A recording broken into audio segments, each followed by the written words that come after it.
Au début je ne voulais pas vraiment faire de rugby, se remémore Loïc Le Gall.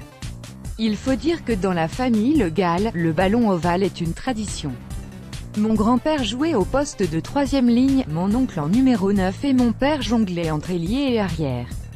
Un passif qui le conduit finalement à l'école de rugby de Pont-à-Mousson avant de rejoindre le pôle espoir du Stade Dijonnais en 2010 où il effectue ses classes.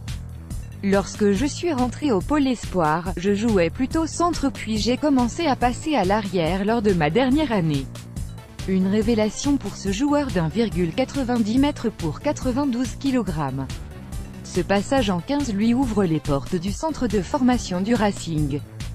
2 saisons avec les espoirs du club où il participe régulièrement aux entraînements avec les professionnels. Une transition en douceur qui ne le satisfait pas alors que la politique du club était en train de changer avec l'apparition de recrues onéreuses. Je suis parti au moment où le club changeait de dimension avec le recrutement de Brice Dulin notamment. L'arrière a déjà des fourmis dans les jambes et file à Albi avant la fin de son contrat avec le Racing afin de récupérer du temps de jeu.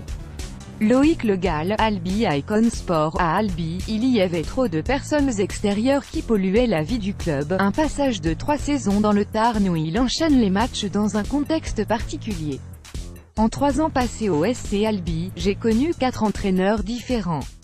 Et à chaque fois il fallait tout reconstruire. Une instabilité qui conduit le club en fédéral 1 lors de sa dernière saison au club. Je pense qu'il y avait trop de personnes extérieures au club qui donnaient leurs avis et polluaient la vie de l'équipe, regrette l'arrière de 25 ans.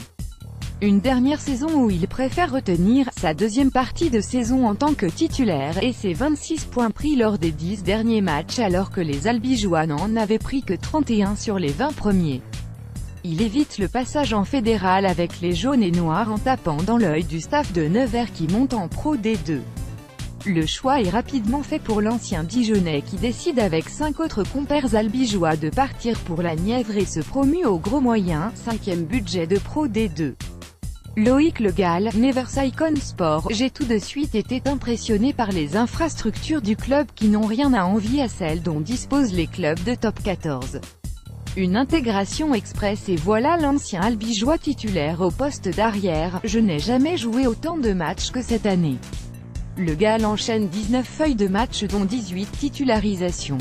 Une saison réussie, oui.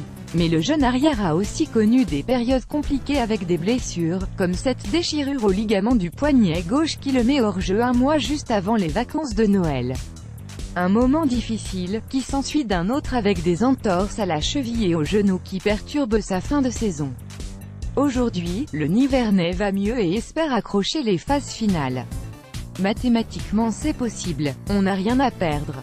Notre objectif à tous est de s'offrir une finale contre Béziers lors du dernier match. Un objectif ardu puisque les joueurs de Xavier Péméja comptent le 11 points de retard sur les Héroltais à 3 journées de la fin. Une issue qui ne décidera pas du sort de Loïc Le Gall qui vient de re-signer pour 3 saisons au sein du club de la Nièvre.